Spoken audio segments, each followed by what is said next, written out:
Did y'all just see what happened at Angel Reese's big homecoming game? I'm talking about a WNBA preseason game at LSU in her house. And bruh, the arena was half empty. We're talking about the self-proclaimed biggest draw in women's basketball, the same player who said, "They watch for me too," and couldn't even fill up her own backyard. Now I know what you're thinking.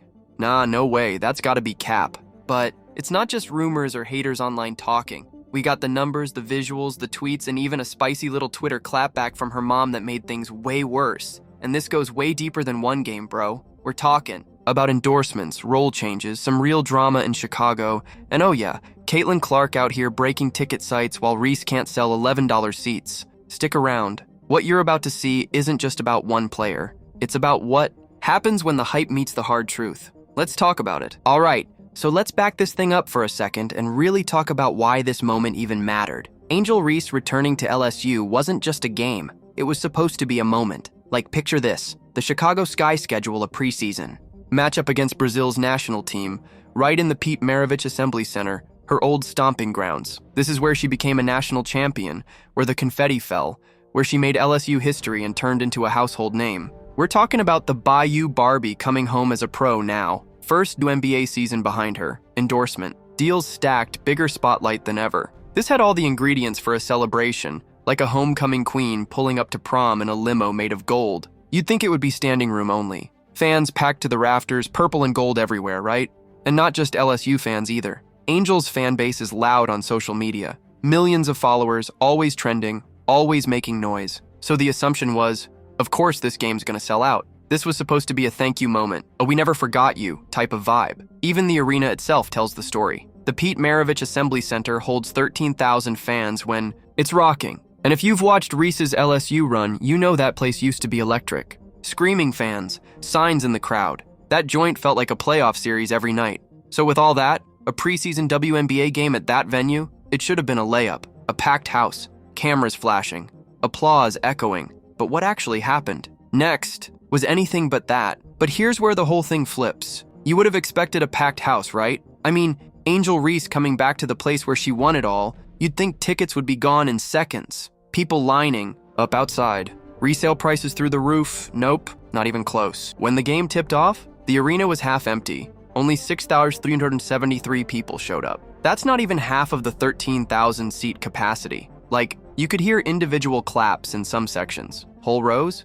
Empty. Entire sections? Looked like someone forgot to invite the fans. And get this, tickets were dirt cheap. We're talking $11 on resale sites. $11. That's less than a combo meal at Chick-fil-A. That's cheaper than parking at most stadiums. Even some reports said people were seeing $15 tickets and still passing on it. So let's put this in perspective. This isn't LA or Chicago. This is Baton Rouge, LSU territory. This is supposed to be home. The same place that used to blow the roof off every time Angel touched the ball in college. Couldn't even fill half the arena for her pro debut. In that city. And it's not like people didn't know. The game was promoted.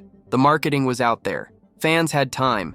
And yet when the camera panned across during the broadcast, yep, the seats told the truth. Fans didn't show. Even social media started buzzing immediately. One person tweeted, "Yo, it's empty in there," while another said, "Angel Reese fans couldn't even sell out LSU's arena for her return. Tickets were dirt cheap." That's not hate. That's a straight-up observation. And if we're being real, this wasn't just a small miss. This was an embarrassing turnout, especially for someone who said people watch women's basketball because of her. If that's true, then where were they? And here's where it gets even more uncomfortable. Because this wasn't just any player returning home. This was Angel Reese, the player who straight up said, "People watch for me too." Let's rewind for a second. Remember when Reese went viral during March Madness? She looked into the camera and told the world she's one of the reasons women's basketball is blowing up. She said it with her chest, too. That it's not just Caitlin Clark, it's her. She's the moment. Her actual quote, "I'll look back in 20 years and be like, yeah, the reason why we're watching women's basketball is not just because of one person,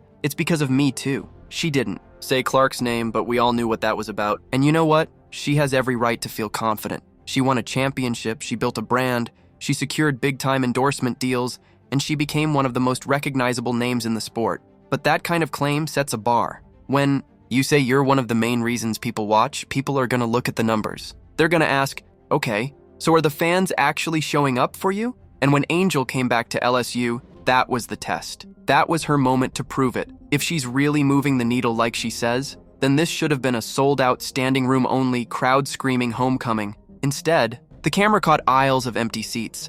Thousands of fans didn't bother showing up. $11 tickets couldn't even do the job. That's not a vibe shift. That's a signal. So now the conversation flips. It's not just about what she said, it's about what the reality looks like. And the reality is brutal, because when you put that people watch for me too energy into the world, but your own fans don't fill the house when you come home, it exposes a gap between perception and reality. And that gap, social media noticed, the sports world noticed, and you better believe her critics noticed. Now, just when things looked bad, they got worse, because instead of letting the empty seats speak for themselves, Angel Reese's mom jumped into the conversation and lit the match. So here's what happened. Once photos and videos of the half-empty arena started circulating online, social media lit up. Fans were pointing out what we all saw. Yo, this ain't it. She came back home and couldn't fill the house? The internet started cooking. And then, boom, Mama Reese hits Twitter like she's coming off the bench with a vengeance. Her exact tweet said, "That certain fan base looking in the stands celebrating attendance while others are looking up in the rafters celebrating championship banners. We ain't the same. Different year, same haters. Have a great day." Whew. Okay, first off, everyone knew exactly who she meant by that certain fan base. She wasn't talking about Aces fans or Liberty fans. She was talking about Caitlin Clark fans, the same ones who've been loud in support of Clark and critical of Reese ever since that championship game beef. But here's the thing. This tweet didn't help. It completely sidestepped the issue. Nobody was arguing about banners. The conversation was about attendance, about actual people showing up. And rather than addressing the surprising turnout or even ignoring it, Mama Reese tried to change the subject. And Twitter? They weren't having it. One user clapped back. "Her daughter playing in that empty arena got her so tight she had to take a swing at us. I'm in tears." Another wrote, "Flexing a college ring while your daughter's WNBA game flopped in her home arena is wild behavior." And that's the thing. This wasn't the moment for deflection. Fans weren't clowning just to be petty. They were reacting to a very public gap between what Reese says she represents and what actually showed up for her. That tweet didn't stop the fire. It poured gasoline on it. And let's be real, this isn't about hate. It's about accountability. If you or your family member publicly say, "I'm the draw," people are gonna watch how you draw. And when the numbers don't back it up, you gotta wear that. You can't just throw out banner talk every time the receipts show up, because look, college glory is dope. National titles are forever. But this is the WNBA now. And in the pros, past banners don't fill current seats. All right, so let's zoom out for a second, because this isn't just about one game or one tweet or even one player. This is about something way bigger. What we saw at LSU, that empty arena, it exposed a gap that a lot of folks in women's basketball have been tiptoeing around. And it's this. There's a big difference between being popular online and actually putting people in seats. Angel Reese has massive social media presence, millions of followers, brand deals with powerhouse names, viral moments left and right. She trends constantly, and you can't scroll Twitter or TikTok without seeing a clip of her or someone talking about her. But here's the thing. Being famous isn't the same as being a draw. Endorsements can get you magazine covers and TV spots, but they don't guarantee fans will show up with tickets in hand, ready to scream your name when you step on the court. And this game in Baton Rouge, that was the moment to see if those online numbers translated into real-life butts in seats. Spoiler alert, they didn't. Now, this doesn't mean Angel isn't a star. She clearly is. But what kind of star are we talking about? Because right now, it feels like her fame might be more about her persona than her performance. A lot of people love Angel Reese, but are they watching her play 40 minutes of basketball? Or are they liking her posts and quoting her interviews? Because those are very different fan behaviors. It's the celebrity athlete era. We've seen it in men's sports too. Some athletes become bigger than their sport, and sometimes their actual game can't keep up with the hype. That's what's happening here. And look, this doesn't make her a fraud, not at all, but it does call into question the narrative. She's been pushing, "People watch for me too," because the truth is, some of them don't, or at least they didn't last week. And the moment you claim to be a draw, the market is going to test you. Fans don't lie, turnstiles don't lie, attendance doesn't lie, and right now the hype might be louder than the support. Now let's talk basketball, because while everyone's focused on the empty seats, there's a whole other storyline happening on the floor, and it might be even more concerning. Enter Chicago Sky's new head coach, Tyler Marsh. The guy's coming in with a fresh vision for the team. And Angel Reese? Yeah, she's not getting A free pass based on reputation. Marsh has a very specific plan for her, and it doesn't look like what we've seen before. He wants to turn Reese into a stretch four. Translation? That means pulling her out of the paint, away from where she dominated in college, and pushing her toward the perimeter. More jumpers, more spacing, more off-ball movement, less banging inside, less rebounding, less of what made Angel, Angel. And look, on paper, it sounds like a modern strategy. The WNBA is evolving. Bigs have to shoot now. Coaches want versatility. But here's the issue. Reese's shooting numbers are rough. Like, we're talking bottom of the league. She shot just 39.1% from within 5 feet of the rim. That's dead last in the WNBA for players with real minutes. From 5 to 9 feet out, 13%, not a typo. Her 2-point percentage ranked 30th in the league at 40%. 3-point percentage, 18.8%, and her effective field goal percentage, league worst, 39.5%. I mean, you can't ask someone to shoot more when they're already missing the ones they're supposed to make. Reese has been a monster on the boards, but if she's out near the 3-point line, she's not crashing the glass, she's not cleaning up misses, and she's not padding those double-doubles that became her stat sheet calling card, and that's another problem. Let's keep it real. Her rookie season narrative was built on hustle stats, rebounds, effort plays, putbacks.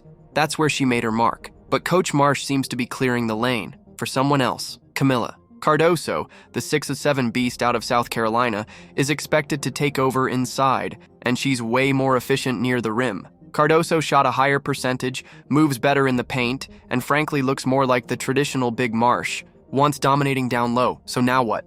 Reese is left trying to reinvent herself on the fly. New position, new responsibilities, and all of it under the pressure of public scrutiny. She's gone from queen of the paint to jump shooter with a broken jumper. Now, to her credit, Reese sounds ready to embrace the challenge. She said, "What's the point of me working on it if I'm not going to take the shot? Respect, confidence is key." But here's the cold truth. Confidence doesn't fix shooting mechanics. It doesn't change release speed or improve shot selection overnight.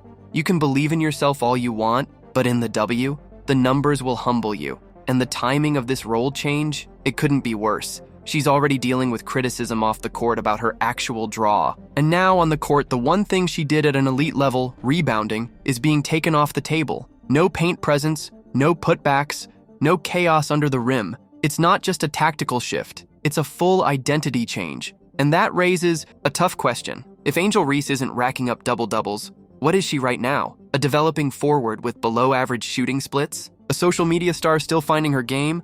It's a transition season, no doubt, but it might also be a defining one. All right, now let's be real. You can't talk about Angel Reese's marketability without talking about Caitlin Clark, because while Angel's return to LSU was met with silence and empty seats, Caitlin Clark's return to Iowa looked like a Beyoncé concert. No exaggeration, it was a sellout. Her preseason game with the Indiana Fever at Carver Hawkeye Arena, tickets gone in minutes, not days, not hours, minutes. And these weren't $11 nosebleeds either.